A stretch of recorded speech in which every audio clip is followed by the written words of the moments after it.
Assalamu alaikum everyone, and welcome back to PEPE Update. Today you can check the top right of the video to see what the private is, because the private for September is opened up. Right now let's get into PEPE Update. And Bitcoin is making some positive move, but still we yet have to break for Bitcoin. Now I'm going to keep it very simple and straight to the point with the video today. Now I'm going to start off with the Bitcoin, and if I show you Bitcoin here, we have Bitcoin that has pumped, but then again to that resistance. So go rejection there, rejection here, and another rejection as well. So in the next 2 days, 1 or 2 days, you're going to have Bitcoin pop big time, okay?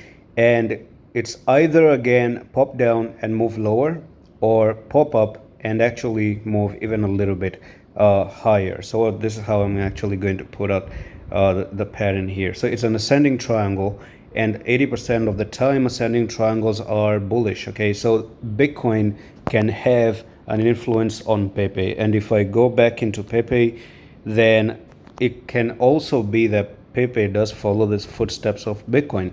Now there could be chances of saying that if PEPE I've actually marked the safe zone for you at the moment, and that was 8849. So if you do maybe try to get above 8849 and break above here, then that would be really good. And especially on the other side, just as I showed you Bitcoin, keep an eye on Bitcoin, keep an eye, track if Bitcoin is going to break, because if Bitcoin breaks up, PEPE is going to move up definitely. So still at the resistance, but in 1 or 2 days we will get to know what happens, and the time is very soon.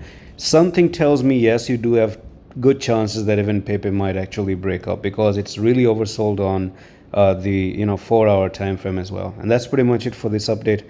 I'm going to see you the next one. Love.